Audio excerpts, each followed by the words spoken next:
à relever par la Tunisie, pays aux ressources naturelles limitées et ne disposant pas de manne financière, mais riche, très riche, des compétences et du sens de la responsabilité historique de ses citoyens et citoyennes, de ses citoyennes et citoyens.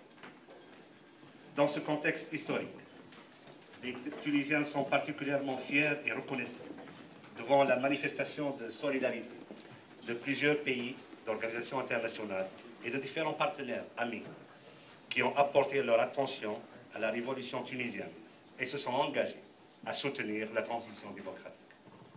C'est dans ce contexte que me soit l'honneur de rendre hommage ce soir à la généreuse donation de Payot Libraire, qui, en étroite concertation avec l'amicale tuniso-suisse, permettra l'acheminement d'ouvrages scolaires et littéraires au profit des bibliothèques nationales et des établissements éducatifs dans les zones prioritaires en Tunisie.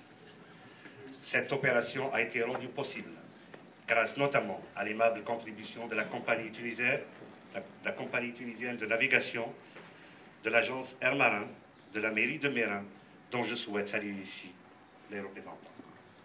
Cette généreuse action s'inscrit dans le cadre de la solidarité et de l'amitié tuniso-suisse, que je souhaite de tous mes voeux voir se développer et s'élargir, grâce notamment à votre aimable entremise. Car tous ici, vous êtes les dignes représentants des deux pays amis. Il vous revient de conforter la volonté des deux pays d'ouvrir une nouvelle page de la coopération bilatérale basée sur le respect et l'intérêt mutuel. Le chemin est encore long, il est encore très long pour notre pays. Mais nos choix sont toutefois irréversibles. Et la détermination du peuple tunisien constitue sans doute le meilleur gage de succès pour un meilleur avenir. Et je vous remercie.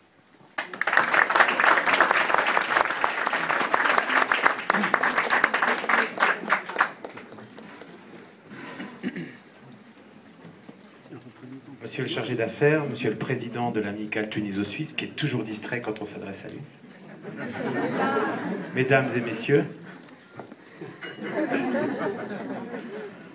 merci beaucoup de ce qui est vraiment un signe de reconnaissance pour une opération qui, pour nous, s'inscrit vraiment dans notre manière de travailler aujourd'hui. C'est quelque chose de très touchant d'être ici. Je vous dirai pourquoi après et en quoi j'ai aussi des relations particulières avec la Tunisie. Donc ça me touche plus que sur d'autres pays. Juste sur cette opération Partager Lire, je vais faire un petit récapitulatif. Je remercie notamment Bertrand Levrat de l'Hospice Général de Genève qui est ici, qui nous a fait le plaisir d'être avec nous ce soir. C'est avec Bertrand que l'idée de cette récolte de livres est née en début 2008 ou fin 2007, lors d'une rencontre où il m'a dit « Moi, je m'occupe des personnes qui sont à l'aide sociale dans le canton de Genève. On essaie de leur procurer un minimum vital. Dans ce minimum vital, aujourd'hui, il n'y a pas l'accès à la culture. Qu'est-ce qu'on peut faire ?» Et je lui ai dit, on va faire quelque chose. Et en quelques mois, on a monté cette opération de récolte de livres, qui a été un succès, un test qu'on a fait avec les librairies de Genève. Et devant le succès, on l'a élargi l'année suivante à toute la Suisse romande. Donc c'est la 4e année qu'on le fait, la 3e au niveau roman. Et historiquement, toujours avec l'Hospice Général qui nous suit dans cette opération, qui est toujours calé sur une date qui est importante pour nous aussi, qui est la date du 23 avril. Le 23 avril, c'est la date que l'UNESCO a choisie en 1996 pour créer la Journée mondiale du livre. Et moi qui suis libraire et qui travaille dans le livre depuis bientôt 30 ans, j'ai toujours été embêté jusqu'à cette opération de ce qu'on faisait ce jour-là. C'était souvent quelques joyeux intellectuels déjà convertis à la lecture qui se retrouvaient entre eux pour lire la poésie. Et je trouvais dommage que la Journée mondiale de l'UNESCO, ce ne soit pas justement un jour où on donne accès aux livres à ceux qui n'ont pas accès aux livres. Et c'est ça qui donne aussi cette force à cette opération, c'est ce symbole du 23 avril qui nous permet d'ancrer ça dans une démarche importante. Vous avez parlé des droits fondamentaux. Le droit à l'éducation fait partie des droits fondamentaux et l'éducation passe par le livre. Et donc ça prend absolument un sens aussi important que d'autres droits fondamentaux. Et donc cette année, en 2011, il n'y a pas très très longtemps, on reçoit un courrier d'une amicale tuniso-suisse qu'on ne connaissait pas. Évidemment, il n'y avait pas d'adresse mail, il n'y avait pas de numéro de téléphone. Et je dis tout de suite à Luc, qui est notre directeur commercial et le maître d'œuvre de cette opération, mais qui est en vacances cette semaine, il disait, on organise une récolte de livres à Mérin, on aimerait un soutien de Payot. Et je dis, mais vous lui répondez tout de suite que la récolte, nous, on l'a fait déjà, de toute façon, et qu'on serait très heureux de la faire avec l'amicale. On a mis quelques jours à identifier Rida. C'était un peu difficile. Toujours aujourd'hui, c'est difficile. Il est décidé à ne pas avoir de téléphone portable, ça ne simplifie pas la chose. Et on a très vite convenu d'un accord de donner donc la partie qui revient à l'hospice général et de donner tout ce qu'il y aurait en plus pour cette opération de solidarité avec la Tunisie. La Tunisie est un pays particulier pour qui s'intéresse un petit peu au Maghreb. C'est vrai que Bourguiba a vraiment dans ses priorités, dans ses objectifs prioritaires, mis l'éducation au premier rang. Et le niveau d'éducation, on le sait, en Tunisie est très élevé. Le niveau aussi, encore aujourd'hui, de jeunes diplômés, ou en tout cas qui suivent des études supérieures. Si je peux me permettre un commentaire, je trouve que l'erreur de Ben Ali, justement, ça a été de laisser ça. Parce que l'éducation, c'est la prise de conscience, et la prise de conscience, elle amène au besoin de liberté. La plupart des dictateurs ne font pas l'éducation de leur peuple. Parce sans éducation, on se révolte moins, et on prend moins conscience de la réalité du monde.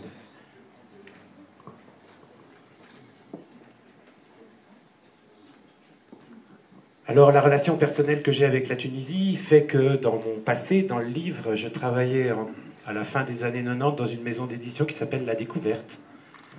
Et puis un beau matin, début 99, on a vu arriver un manuscrit de Nicolas Beau et Jean-Pierre Tucois, qui n'avait pas de titre encore et qui était le premier livre qui est sorti en France qui dénonçait le régime de Ben Ali. Et puis, je faisais partie du comité éditorial. Moi, j'ai dit tout de suite, c'est une très bonne idée, on n'en a pas parlé, il se passe des choses là-bas dont il faut parler aujourd'hui.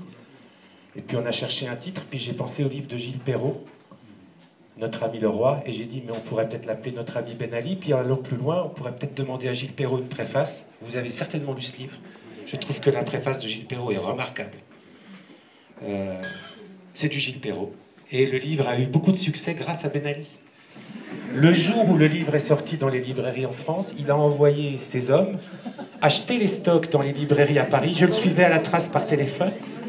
Et comme toutes ces librairies étaient informatisées, ça a été une meilleure vente qui est rentrée immédiatement dans la liste de l'Express. Et comme l'Express est la Bible des grandes surfaces, dès la semaine d'après, il était chez Auchan, à Carrefour et partout. C'est une histoire vraie. Et nous avons vendu, je crois, de mémoire, en grand format, 60 000 exemplaires de ce livre, ce qui était assez, finalement, assez intéressant. Et puis après, nous avons publié aussi Taoufik Ben Brik et d'autres choses autour de la Tunisie. Alors je voulais remercier M. Kouba, qui dès le départ a souhaité nous soutenir, nous apporter tout son réseau pour qu'on puisse mener cette opération, c'est vraiment important. Rida, évidemment, parce qu'il n'est pas seul au comité, hein, il ne présente pas les membres du comité, hein, mais il n'est pas seul, et pour le travail formidable qu'il a fait. Ces opérations se mènent avec des partenaires. Cette opération se fait depuis 2 ans avec la RSR, qui communique sur l'opération de récolte. Nous avons entendu M. Kouba remercier les partenaires tunisiens, Tunisair et les autres. Il y a des partenaires genevois aussi, notamment notre transporteur, Transport Express, qui met généreusement à notre disposition du stockage, des camions en disant « c'est pour moi, merci ». Voilà. Et puis, il y a les personnes aussi de la maison que je veux remercier. Luc n'est pas là ce soir, Aurélie non plus, ils sont en vacances. Nos gérants, nos cadres, mais aussi nos libraires, parce que c'est bien joli hein, d'être directeur général et de dire on va faire ça. Et puis derrière, il faut accepter de recevoir dans nos librairies des sacs entiers de livres à trier. C'est un énorme travail qui se fait en plus du reste, mais je dirais dans la joie et la bonne humeur, parce que ça montre bien que notre métier de libraire, de passeur de texte, c'est pas toujours vendre des livres, c'est aussi travailler sur la promotion de la lecture. Et pour nous, c'est quelque chose qui est au-delà et qui va vraiment bien dans la passion qu'on a pour le livre, pour la culture et pour tout ce que ça peut apporter dans le monde. Je vous remercie.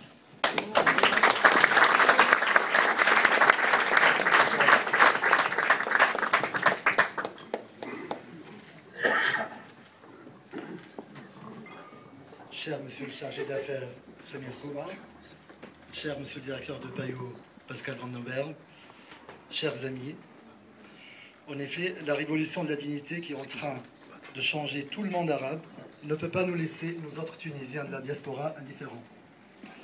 Plusieurs associations ont vu le jour, et chacune à sa manière, essaient d'apporter un ou plusieurs projets pour aider la jeune démocratie tunisienne. L'amicale tunuso-suisse a choisi la culture comme projet pour apporter sa pierre à l'édifice, à cette jeunesse tunisienne avide de savoir. Notre premier projet est une collecte de livres au profit des zones défavorisées, ce qu'on appelle zones défavorisées, donc c'est les zones intérieures de la Tunisie, sur la frontière algérienne de la Tunisie, et notre espoir est surtout, la finalité, de leur donner le goût de la lecture, ce qui n'est pas encore évident. Aujourd'hui, grâce à Payot Libraire et son opération Partager Lire, ajoutée à la collecte que notre amicale a opérée dans plusieurs communes genevoises, pas moins de, je dis bien, 70 000 ouvrages vont enrichir les bibliothèques, les écoles, les jardins d'enfants en Tunisie. Ce qui est, Pascal, merci beaucoup, énorme. Donc, nous disons un grand merci au chargé d'affaires de la mission de Tunisie, M. Samir Kouba.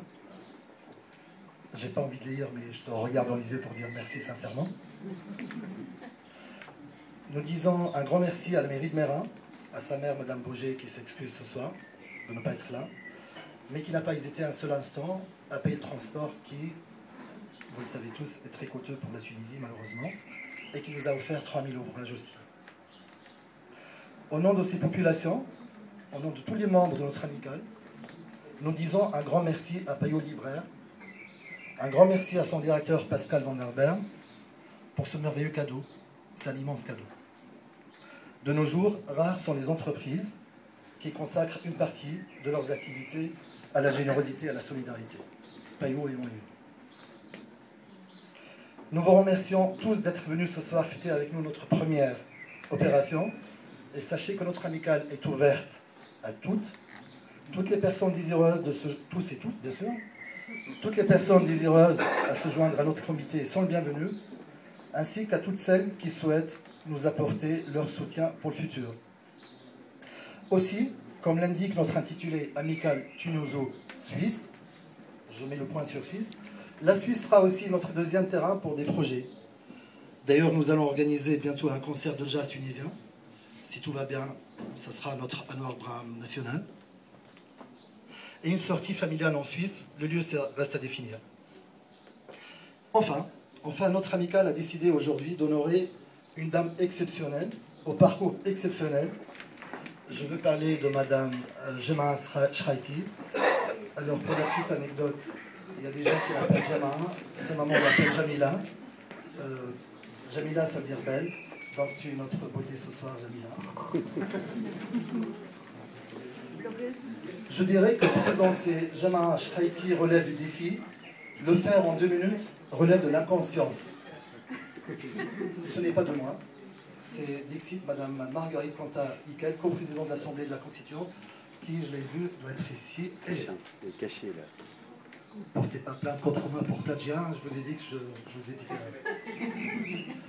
Jemaah Shraiti est née en Tunisie d'une mère suisse, elle est là, elle est bien, et d'un père tunisien.